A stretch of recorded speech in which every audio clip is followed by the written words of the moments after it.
History tells us Cleopatra died by the bite of a sacred serpent, a queen choosing poison over humiliation. But behind the legend lies a darker struggle, a woman who outsmarted emperors, yet was defeated by a world terrified of her power. Was it truly a snake? Or did Rome rewrite her death, just as they rewrote her life? This is the story of a queen who fought love with strategy, ruled with seduction, and died to protect her dignity. Cleopatra, the last pharaoh, and the last breath of Egypt's ancient soul. Cleopatra VII. Cleopatra was born into a dynasty where every embrace could conceal a dagger. The marble corridors of Alexandria's royal palace shimmered with gold. But beneath their beauty lurked betrayal. Her family, the Ptolemies, were Greek rulers of an Egyptian land, descendants of one of Alexander the Great's generals who had carved himself a kingdom out of conquest. For nearly 3 centuries, they had ruled through intrigue, sibling marriages, and bloodshed. When Cleopatra entered this world around 69 BCE, she was already a target. As a child, she learned that love in the palace was conditional and trust fatal. The Ptolemies practiced a cruel kind of intimacy. Brothers married sisters not for affection, but to keep the throne within the family. But every union birthed new conspiracies. Her father, Ptolemy Thurudist, mocked by his people as Auletus, the flute player, was a ruler more devoted to luxury than leadership. His reign was marked by riots, debt, and dependence on Roman protection. Cleopatra, barely a girl, watched him bow before Roman envoys, his crown secured by bribery and submission. It was here that she first learned the lesson that would define her life. Power was not inherited. It was negotiated. She grew up surrounded by tutors, philosophers, and spies. The palace was both a sanctuary and a prison. The Nile's calm rhythm outside contrasted sharply with the whispers that filled the halls. Plots to dethrone, to poison, to erase. Unlike most of her ancestors, Cleopatra did not retreat into decadence. She listened. She read. She studied languages until she could speak to everyone. From Greek scholars in the Library of Alexandria to Egyptian priests who guarded the secrets of the gods. While other Ptolemies spoke only Greek, she mastered Egyptian, the first ruler of her line to do so. To the people, she was not just another foreign monarch. She was their queen, one who understood the prayers carved into temple walls and the songs sung by farmers on the banks of the Nile. This was more than diplomacy. It was survival. By the time she was a teenager, Cleopatra knew that knowledge was a weapon sharper than steel. She read the histories of those who rose and fell before her. Alexander's ambition, Pharaoh Hatshepsut's audacity, and the endless cycle of those who ruled and were devoured by their own courts. Each story was a warning, one she absorbed silently. Her beauty, though legendary, was not her greatest weapon. Ancient coins show a woman with sharp features, a hooked nose, and a commanding gaze. Not the goddess of later paintings, but a ruler with presence, a mind that outshone appearance. Charm, she discovered, was the art of control disguised as affection. Words could enslave faster than armies. In the palace courtyard, statues of Isis watched over her, goddess of motherhood, magic, and resurrection. Cleopatra would later mold herself in that divine image. But as a child, she was surrounded by decay. Egypt, once the heart of civilization, now danced to Rome's tune. Its gold filled Roman treasuries, its grain fed Roman citizens. Every Nile flood was measured not by harvests, but by how much tribute could be sent across the sea. Her father's dependence on Rome brought enemies closer. When he was forced into exile, Cleopatra, barely 14, witnessed the kingdom collapse into chaos. Streets once filled with scholars and traders became arenas of political blood sport. Generals pledged loyalty to whoever paid them most. Priests turned temples into fortresses. Through it all, Cleopatra observed, not with fear, but calculation. When her father returned, restored by Roman intervention, he brought with him the price of his crown, Rome's growing shadow over Egypt. Cleopatra saw it clearly. The men who smiled in diplomacy were also the men who would one day decide whether Egypt lived or died. The Senate in faraway Rome could topple kings with a signature. She was born into luxury, yes, but it was the luxury of a doomed world, one built on sand already shifting beneath her feet.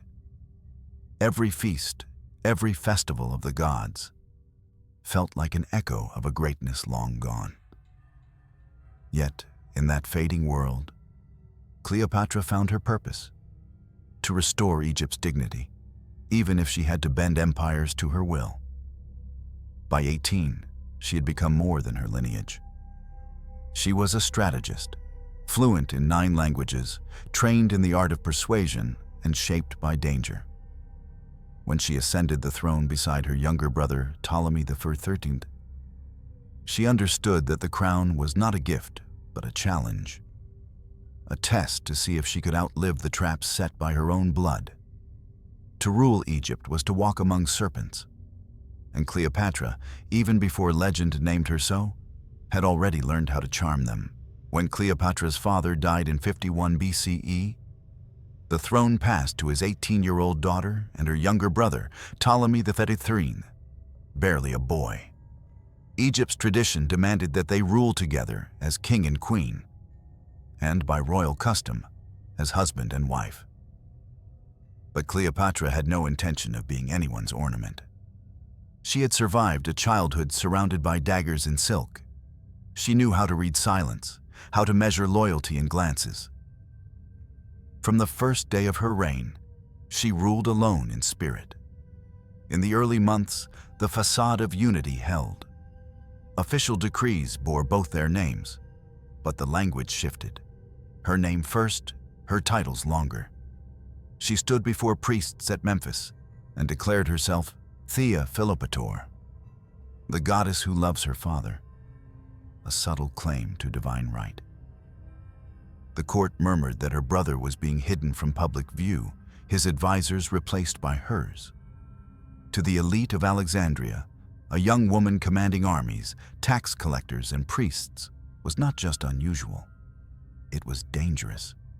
Behind her, brothers stood the eunuch Pothinus, the general Achilles, and the scholar Theodotus of Chios, men who whispered that Egypt must be ruled by a king, not a queen. They saw Cleopatra's independence as a threat to their influence, her intelligence as a weapon they could not control. The palace became a battlefield of glances, favors, and letters carried at night. When Cleopatra refused to share power, they moved quickly. In 48 BCE, a coup swept through Alexandria. Cleopatra's face vanished from coins. Her name was scraped from decrees. Guards, once sworn to her, bowed to her brother's faction. She was forced to flee the city in disguise, her small entourage slipping south along the Nile. The desert wind erased her footprints faster than her enemies could track them. To the people, rumors spread. Their queen had been overthrown by her own blood. Exile, however, was not defeat. Not for Cleopatra.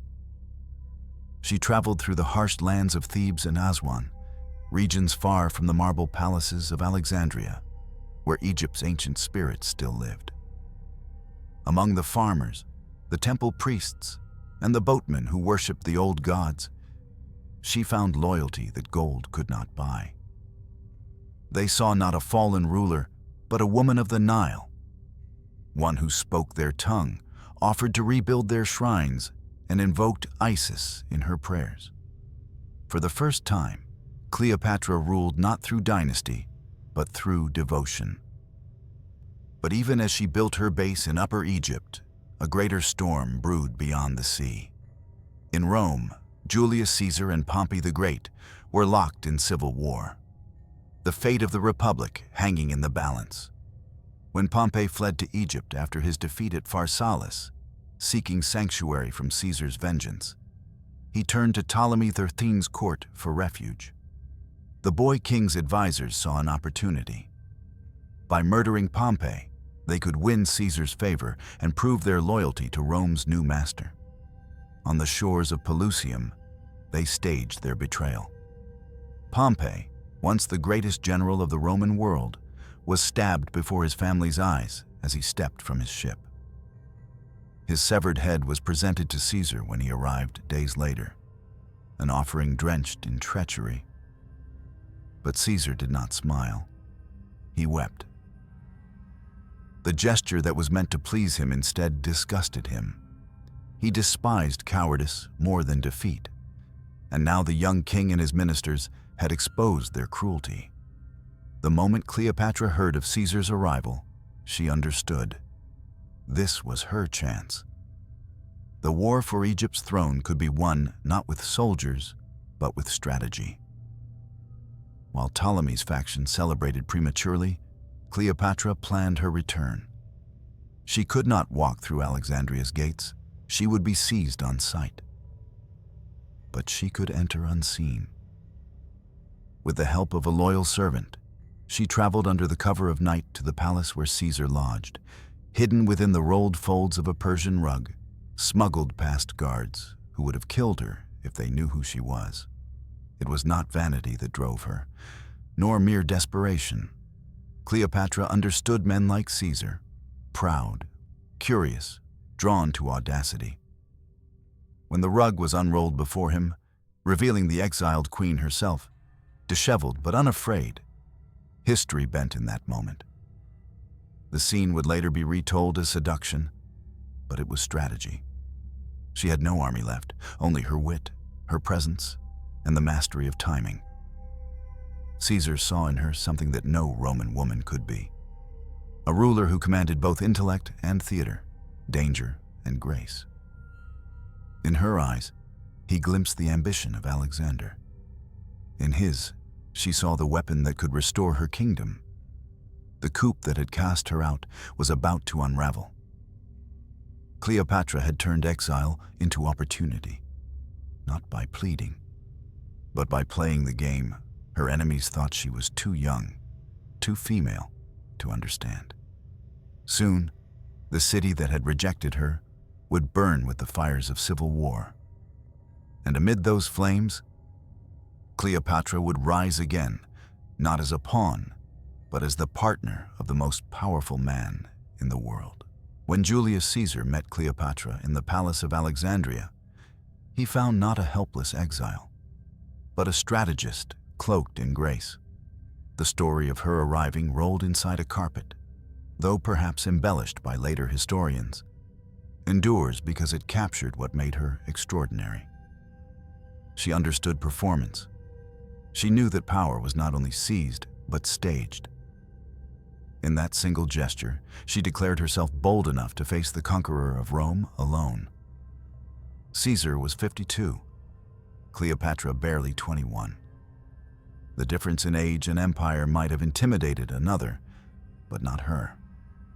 She spoke to him not as a supplicant, but as an equal.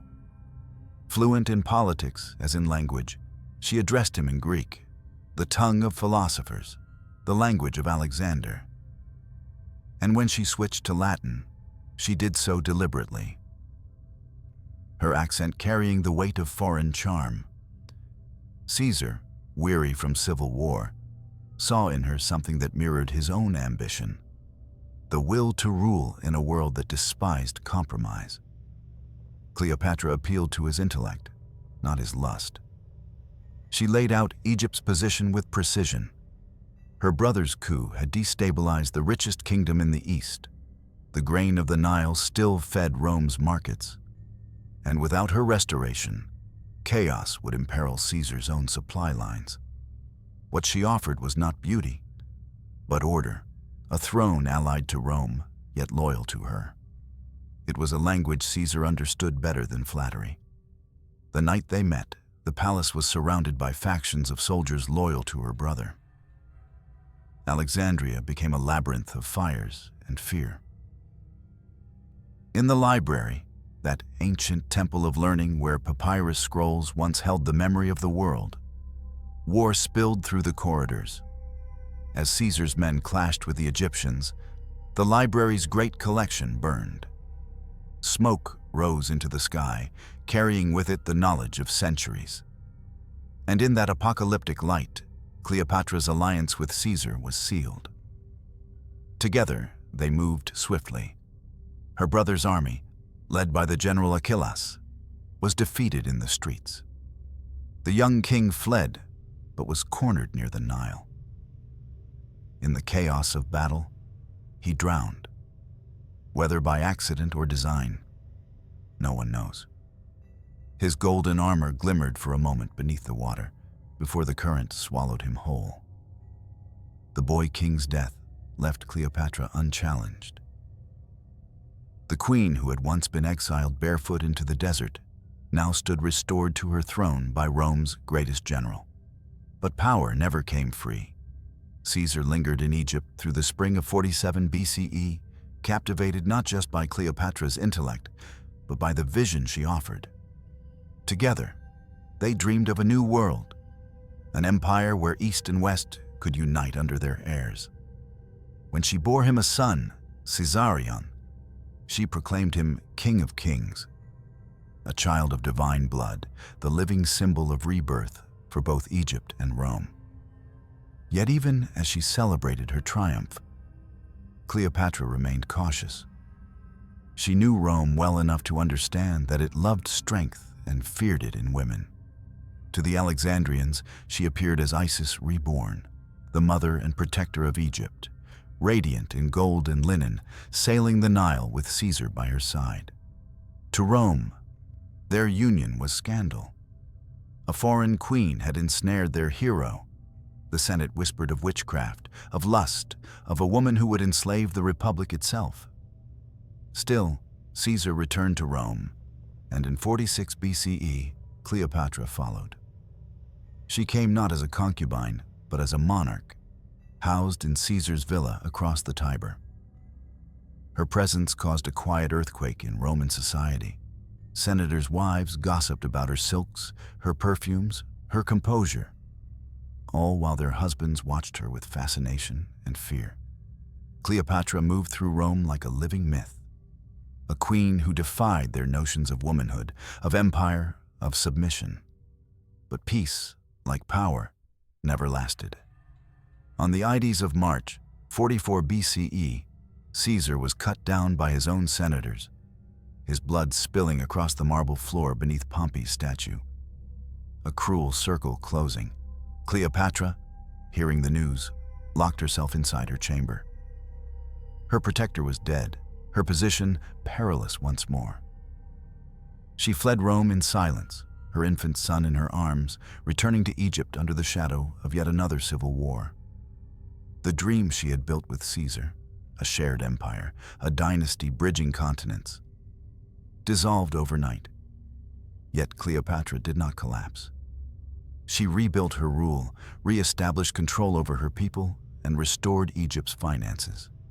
She held her throne with both hands, surrounded by the ghosts of men who had thought they could own her.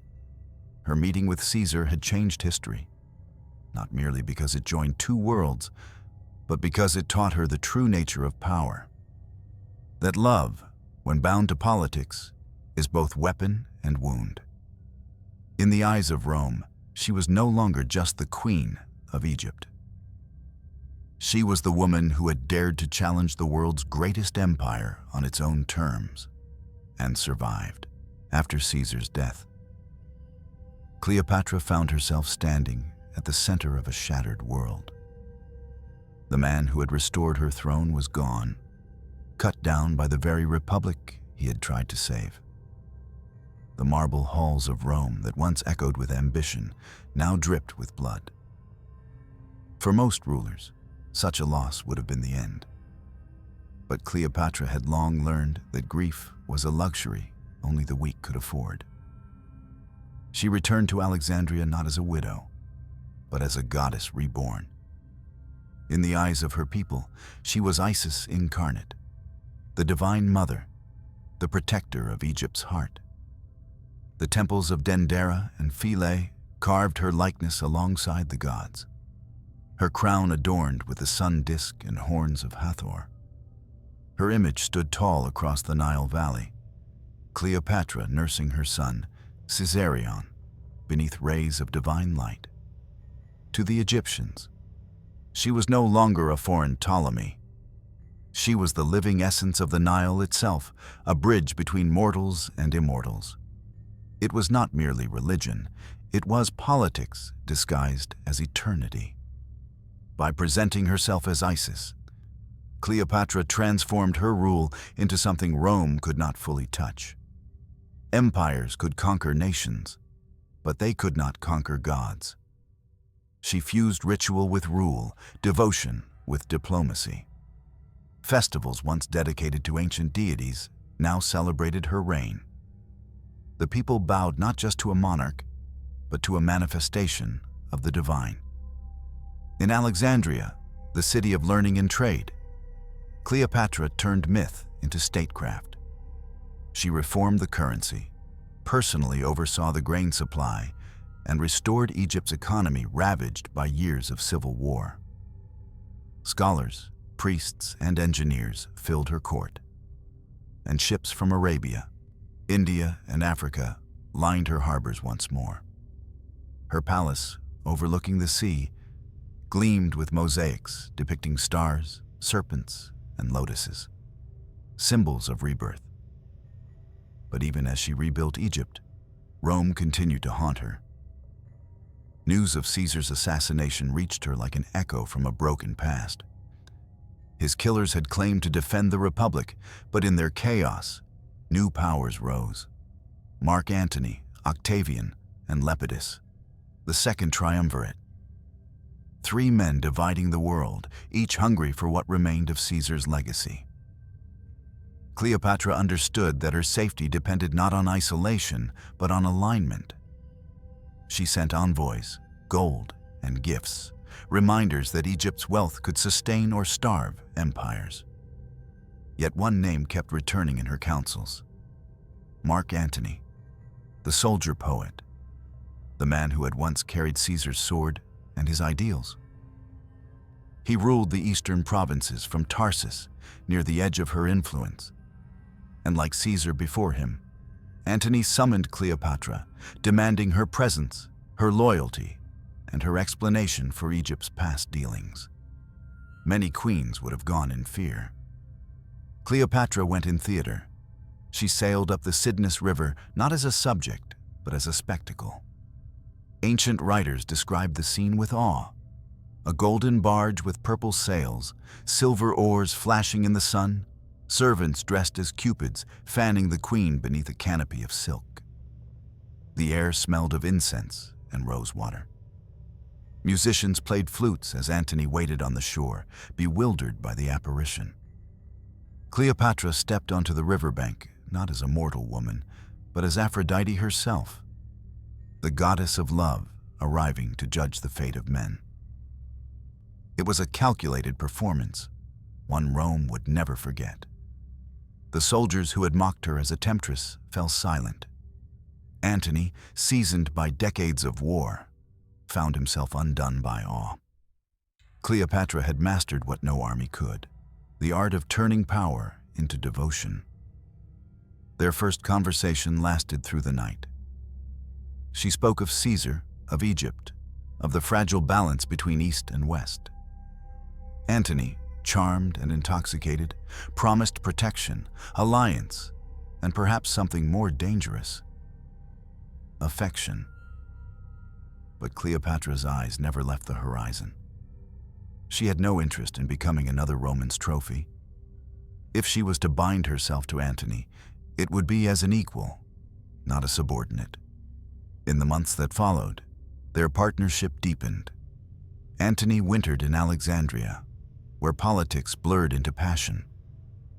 The two rulers hosted feasts that became legend, not for their decadence, but for their symbolism. Each banquet was a message to Rome. Egypt was not a colony, but a civilization that could outshine it in splendor and intellect. Cleopatra spoke to Antony in the language of empire, reminding him that Caesar's dream of uniting East and West could still live through them. Yet even amid luxury, she remained vigilant. The gods she invoked were also her armor. The cult of Isis grew stronger, blending religion and resistance. Her people believed their queen's destiny was intertwined with the fate of the Nile itself, that as long as she lived, Egypt would never die. In Rome, her name once again provoked outrage. The whore of the East, they called her, the enchantress who had bewitched another Roman general. But Cleopatra knew better. The louder Rome cursed her, the more she realized she had become something greater than scandal, a symbol. To some, a warning of what happens when a woman dares to wield power. To others, a reminder that civilization itself was born beside the Nile, not the Tiber. As Antony prepared to return to Rome, Cleopatra stood on the palace balcony at dawn, watching the sails disappear into the golden horizon. She understood what awaited him there. Suspicion, politics, and Octavian's quiet envy. The alliance they had forged was fragile, built on both passion and prophecy. But Cleopatra believed in omens, and somewhere deep in her heart, she sensed that her story with Antony, like the Nile's flood, was only beginning to rise. When Mark Antony returned to Cleopatra, the empire itself trembled. He had left Rome behind. The Senate's hypocrisy, Octavian's cold ambition, the endless whisper that he had become a slave to an Eastern queen. But for Antony, it was not enslavement. It was escape. In Alexandria, he found a world where he was not judged by politics, but by power, by grandeur, by the kind of beauty that made men believe they could be gods. And Cleopatra, ever the strategist, knew precisely how to turn that illusion into reality. Their reunion in 41 BCE was not a mere love affair. It was a collision of two empires. Together, they staged what history would call the inimitable life, a court that blurred the line between pleasure and sovereignty. Every night was a performance of abundance, silver cups overflowing with wine, peacocks roasted with jewels in their feathers, fountains pouring rosewater into marble basins. Yet beneath the golden laughter, politics pulsed. Cleopatra did not host for vanity. She hosted for allegiance. In every toast, in every gaze exchanged across candlelight, she reminded Antony that Egypt's wealth was the heartbeat of his Eastern command. But Rome was not blind. Octavian, Caesar's adopted son, watched from afar, weaving a web of propaganda. He called Cleopatra the fatal woman, the foreign seductress who had poisoned Antony's loyalty. Every story that reached the Senate was laced with venom. Antony dressing as Dionysus, Cleopatra as Isis, their banquets drowning in gold, their children named as heirs to kingdoms that did not belong to them. It was not merely gossip. It was war by rumor. Cleopatra understood this better than Antony did. To her, love had always been a battlefield where hearts were the first casualties. She knew the cost of affection in a world ruled by men who feared women's power. Yet even she could not fully resist him.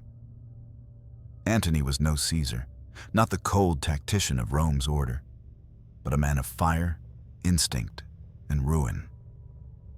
With him, she found something dangerously human, a partner who made her forget the performance. But love, in Cleopatra's world, was never separate from survival. She bore Antony 3 children, Alexander Helios, Cleopatra Selene, and Ptolemy Philadelphus, names chosen to echo divinity and legacy. In their laughter, she saw the empire she dreamed of, a fusion of Rome and Egypt, East and West, masculine and feminine, power and passion. But every joy deepened the threat. For Octavian, these children were not innocents. They were rivals.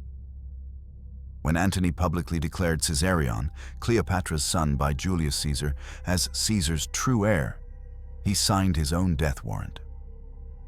Octavian, ever the political serpent, seized the moment. He presented Antony as a man bewitched, a traitor ready to give Rome to a foreign queen. The shame of the East, he called it, and Rome believed him. The Senate, hungry for fear and spectacle, declared war, not on Antony, but on Cleopatra herself. She became the embodiment of everything Rome despised. A woman who ruled, commanded armies, and defied submission. In the streets, poets wrote of her as a monster cloaked in beauty, a witch who mixed poison into kisses. Statues of Isis were torn down. Egyptian ambassadors were spat upon. Octavian understood that to destroy Antony, he first had to destroy the woman who gave him purpose. In Alexandria, Cleopatra prepared for war with the precision of a mathematician and the poise of a goddess. Her ships were armed, her generals loyal, her treasury vast. But she also knew Rome's strength lay not in courage, but in narrative. The world would believe whatever story Octavian told first. Antony, torn between pride and passion, began to falter. He ignored advisors who warned him to attack early. He trusted omens too easily, loved too deeply, and hesitated too long. Cleopatra, ever observant, began to see the cracks in the marble of the man she loved. His heart, once filled with fire, now burned with confusion. Yet she never abandoned him. She knew what it meant to be betrayed by blood, to be exiled by those who should have loved you.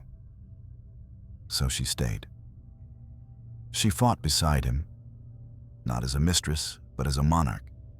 Together, they planned their defense, a fleet of nearly 500 ships, the pride of Egypt, anchored at Actium. But in quiet moments before battle, Cleopatra must have known the truth. Rome did not fear Antony's army. It feared her existence. To Octavian, her death would be more valuable than any victory at sea.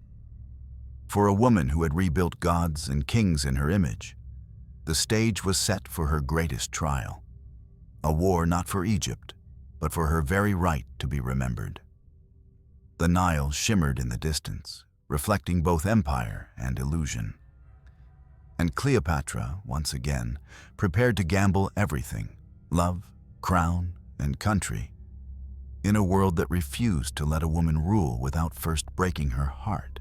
The sea that had once carried Cleopatra's golden barge now mirrored only smoke and ruin. It was September, 31st BCE, and the waters off the coast of Actium churned beneath storm-gray skies. The Mediterranean, that cradle of empires, was about to decide who would own the world. On one side stood Octavian, cold, methodical, the heir of Caesar's Rome. On the other, Mark Antony and Cleopatra, lovers bound by empire and fate, surrounded by ships gilded in gold and desperation. From dawn, the air tasted of iron and salt. Cleopatra stood aboard her flagship, the Antonia, its prow carved into the likeness of Isis. She wore armor inlaid with silver and turquoise, the crown of Egypt glinting in the morning haze. Around her, drums beat like the pulse of war. Below deck, rowers waited in silence, their oars poised above black water. They did not know it, but they were rowing toward the end of Egypt's freedom. The strategy had been flawed from the start. Antony's generals urged him to fight on land, where his legions excelled. But Cleopatra's fleet was stronger, faster, and stocked with Egyptian grain. The sea was her element, and Antony, ever swayed by her conviction, agreed. Octavian's admiral, Agrippa, was waiting for that mistake. His ships were smaller, more agile, their crews drilled to precision. He knew that Cleopatra's grand vessels, magnificent but heavy, would struggle to maneuver once the wind turned. As the two fleets faced each other across the strait, time seemed to stop. Then a horn sounded, low and mournful, and the horizon erupted. Flames leapt from ship to ship, arrows fell like rain. The sea roared as hulls collided, splintering wood and bone alike. Antony's sailors fought with reckless valor, but Octavian's formations closed in like jaws. Cleopatra watched from the deck, her hands gripping the railing until her knuckles blanched. The air was thick with smoke, the cries of the dying echoing across the waves. Her flagship became both sanctuary and prison. Messages from Antony's captains came in frantic bursts. Hold the left line. Regroup near the coast. The wind is shifting. She understood what none of them could admit. The battle was lost before it began. History would later accuse her of fleeing too soon, but those who stood near her that day described something else. A decision made not in cowardice, but in clarity. She saw what Antony could not, that Octavian's victory was not merely military. It was inevitable. His discipline, his control of supply lines, his propaganda, all had already conquered Rome before the first arrow was fired. So she gave the order. Her sails unfurled, catching the wind, purple against the smoke-stained sky. Her fleet broke through the chaos, veering south toward Egypt. It was a maneuver meant to preserve what remained, her treasury, her people, her chance to fight another day. But to Antony, watching from across the burning sea, it looked like betrayal. When he saw her ships retreating, something inside him broke. He abandoned the command deck, leapt into a small galley, and pursued her, leaving behind his generals, his allies, his honor. Those who remained fought on in confusion, leaderless, doomed.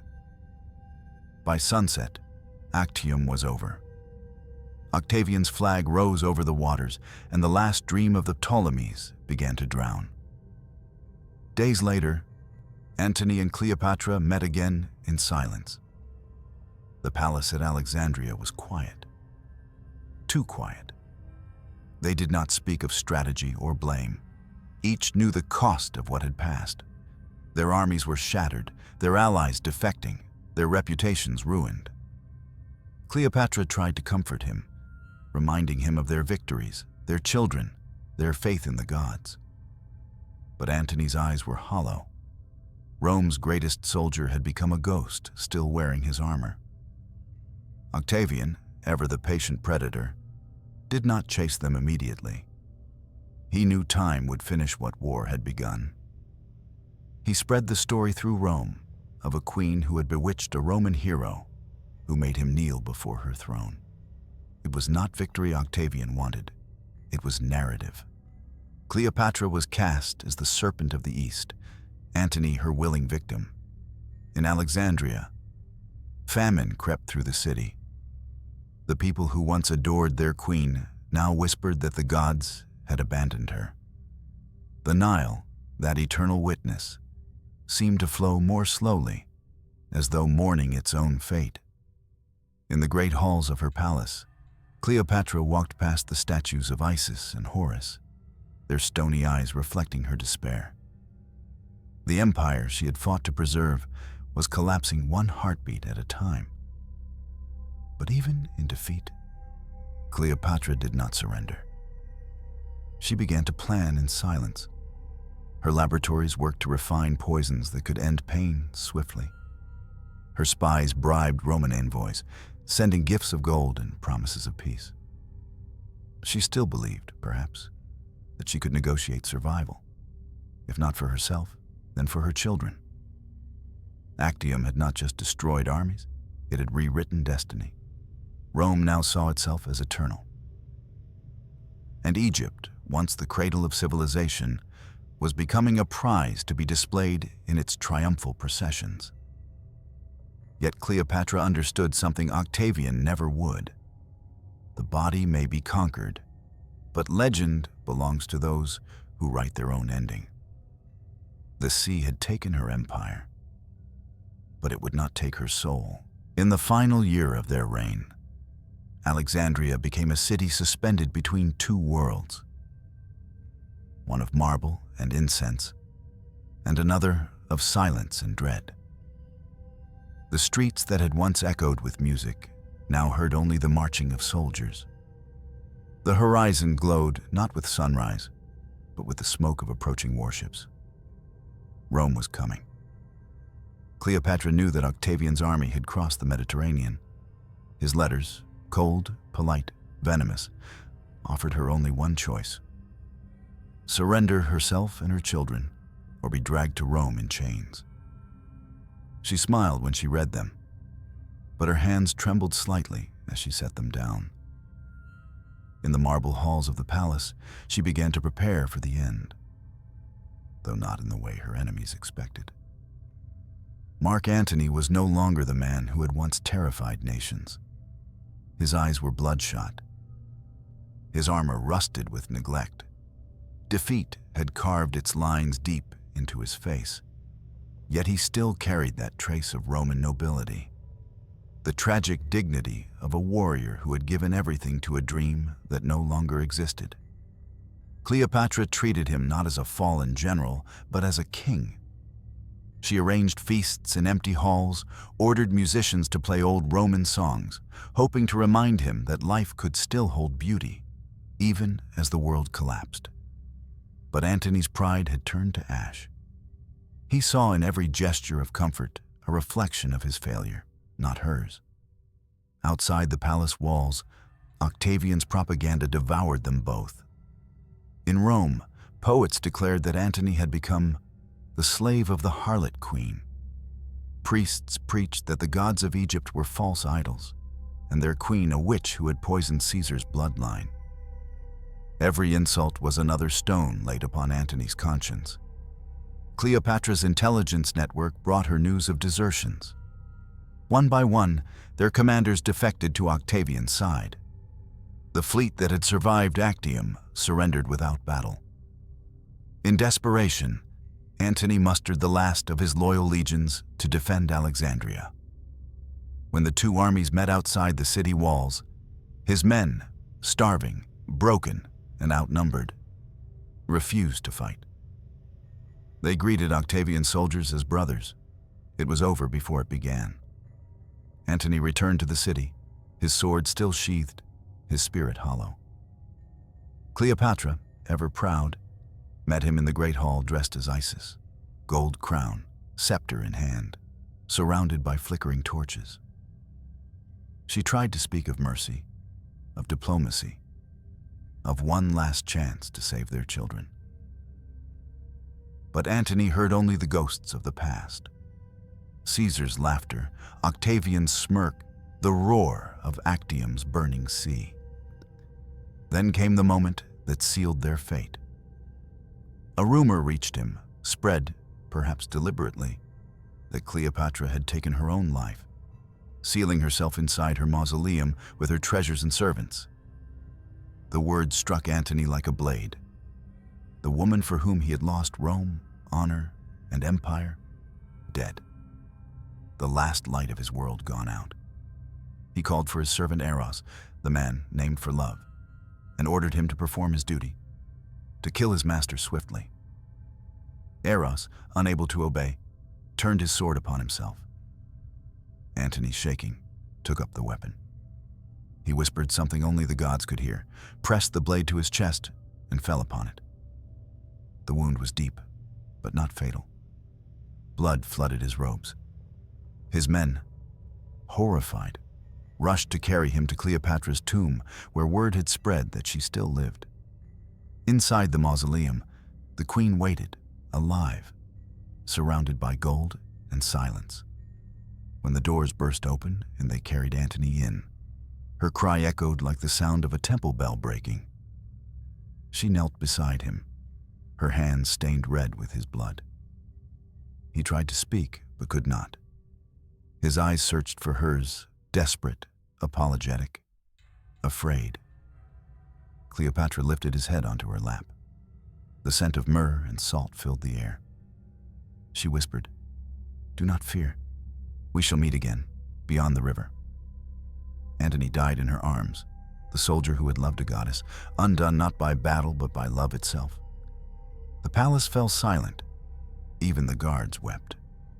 Outside, the people of Alexandria stood beneath a red twilight, watching as torches were lit across the city. They did not yet know it, but this was the last night Egypt would ever know a queen. When Octavian entered the city days later, he expected chaos. Instead, he found order, a queen in mourning, a palace gleaming, and a tomb waiting to receive not just Antony, but soon Cleopatra herself. The conqueror believed he had already won, but Cleopatra, even in grief, was planning one final act, an ending so perfect, so absolute, that not even Rome could rewrite it without trembling. The gods had taken her lover. Now she would decide how the gods would take her. Octavian entered Alexandria not as a liberator, but as a collector of ruins. He found a city too silent for its size, a place embalmed in sorrow. The people did not resist him. They bowed, already mourning. The body of Antony had been laid to rest in a marble chamber, perfumed and dressed in Roman armor, his face calm at last. Cleopatra, confined in her mausoleum, had turned her grief into ceremony. She refused to eat, refused to leave. Only her servants Charmian and Iras remained, two women who had followed her through exile, war, and empire, and who would follow her even into death. Octavian sent envoys demanding her surrender. He wanted her alive, a trophy to parade in his triumph through the streets of Rome. In his vision, she would walk in chains, the monster of the East displayed before the Senate as proof of Rome's dominance. To him, her humiliation would complete his victory far more than her death. Cleopatra received his messengers with regal calm. Her body, thin and pale from fasting, was still wrapped in gold-threaded linen. She told them she would accept Octavian's mercy, that she would live for her children's sake. She even allowed one of his guards, Epaphroditus, to watch over her, a viper in Roman clothing. But behind her gentle words, the queen's mind worked as sharply as ever. She had no intention of allowing Rome to choreograph her final act. For days, she prepared her mausoleum, the same chamber she had built for herself and Antony years before, lined with gold leaf and paintings of the gods. To outsiders, it looked like surrender. To her, it was a stage. She ordered her servants to bring baskets of figs, rare perfumes, and sealed jars from the temple of Isis. She smiled faintly as she touched the cool stone of the tomb. Here, she would end the story on her own terms. The exact moment remains a mystery, and perhaps that is how Cleopatra intended it. Some say she wrote a final letter to Octavian, a soft, polite farewell that disguised her defiance. In it, she thanked him for his mercy and asked that she might lay offerings upon Antony's grave. Octavian, believing she had accepted defeat, agreed. But by the time his guards reached her chamber, it was too late. They found her seated upon her golden couch, dressed in her royal robes, the crown of Egypt resting upon her brow. Charmian and Iris lay beside her, their breathing shallow, their eyes half closed. A faint scent of almonds, bitter and sweet, hung in the air. On the floor lay one of the fig baskets she had requested, overturned. Beneath the fruit, coiled and still, was a small Egyptian cobra, the sacred asp, symbol of royalty and rebirth. The story spread instantly. The queen had died by the bite of the serpent, the emblem of divine power. To Egyptians, it was a perfect death, Isis returning to the gods, carried by her sacred animal. To Rome, it was exotic enough to be believed, and convenient enough to be repeated. Octavian, faced with her body, declared it an act of cowardice, but he could not hide his unease. She had stolen from him his greatest prize. Yet modern historians doubt the serpent.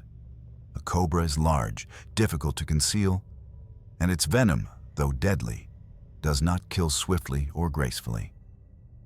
The body of Cleopatra showed little sign of swelling or struggle. More likely, she had prepared a mixture of poisons, opium to calm her heart, hemlock to slow her pulse, and a few drops of snake venom to ensure certainty. It would have been precise, deliberate. A queen controlling her death molecule by molecule. Whatever method she used, the message was unmistakable. Cleopatra would not be paraded through Rome. She would die as she had lived, with intellect, ritual, and defiance. Even Octavian, as he stood before her body, understood that she had outwitted him one final time. He ordered that she be buried beside Antony, fulfilling her last request. As her coffin was lowered beside his, two worlds, Greek and Egyptian, Roman and divine, finally met in silence. The torches flickered against the carved hieroglyphs, casting shadows that seemed to move as if the gods themselves watched. For Rome, her death marked the end of an era. Egypt was annexed, its temples stripped, its treasures shipped across the sea. Octavian returned to Rome as Augustus, the first emperor, and the republic that had killed Caesar died with her. But in the hearts of her people, Cleopatra became more than history. She became myth. They whispered that the serpent had not killed her, but carried her to the afterlife, that she now sailed with Ra across the heavens, her beauty eternal, her will unconquered.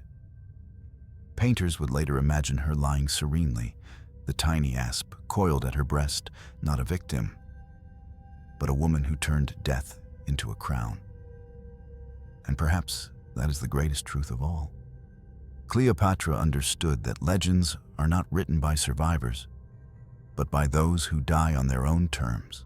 When Cleopatra's heart stopped beating, something older than any empire seemed to die with her. The torches that lit her tomb flickered as if the gods themselves were withdrawing their light. Outside, the Nile moved quietly under a veiled dawn. That same river which had once mirrored her golden barge, now reflecting nothing but stillness.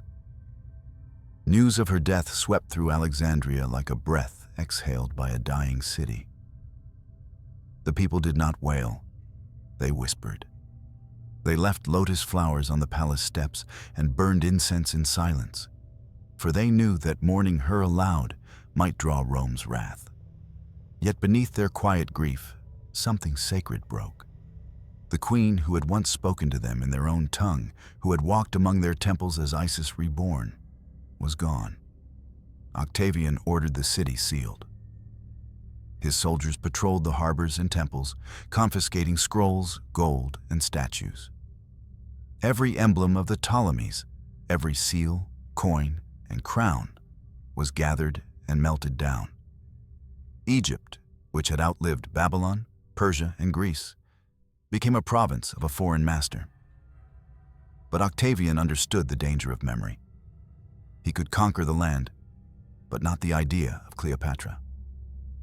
So he began the slow erasure, the rewriting of her into myth, mockery, and menace. In Rome, poets reimagined her as the shameless queen, a seductress who had bewitched noblemen and brought ruin upon them. Artists painted her dying in ecstasy, bitten by her serpent, her beauty exaggerated, her intellect ignored.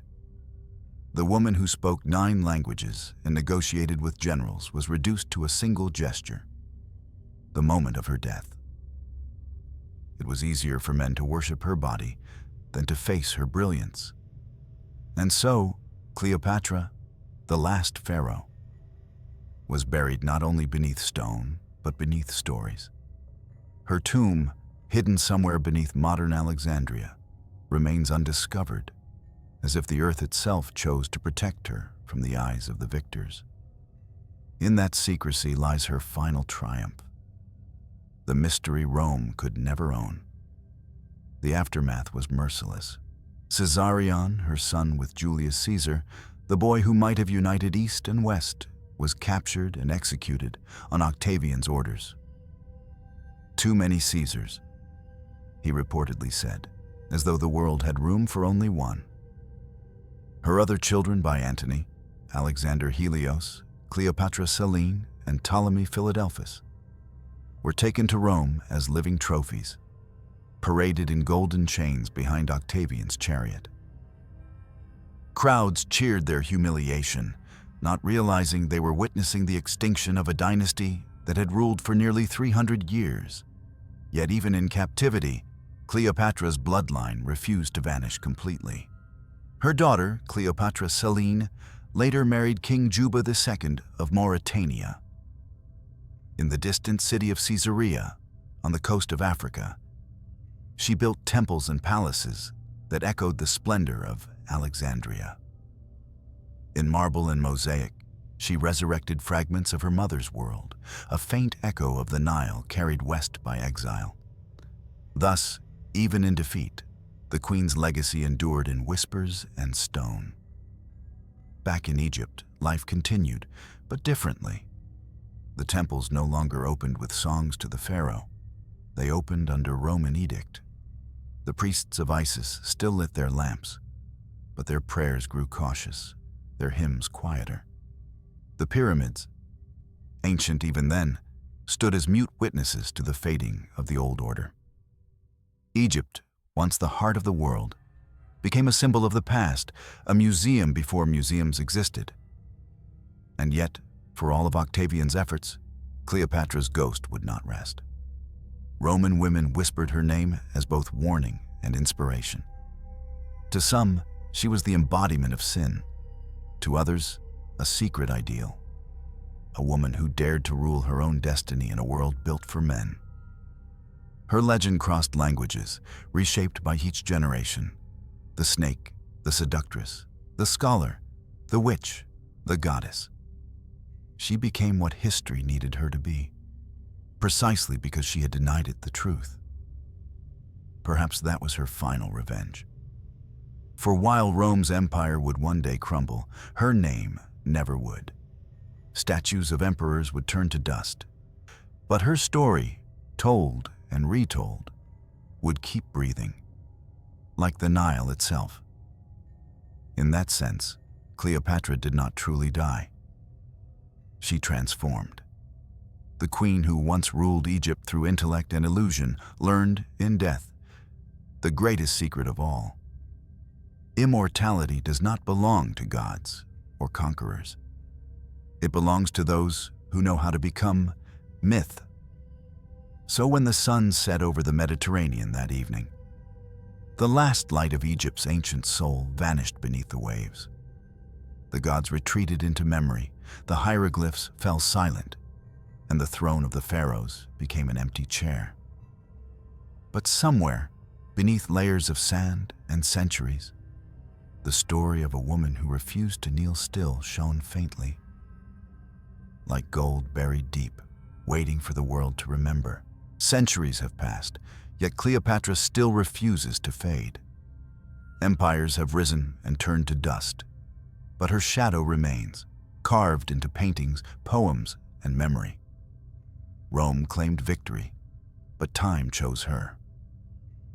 Behind the myths and marble, there was never just a seductress.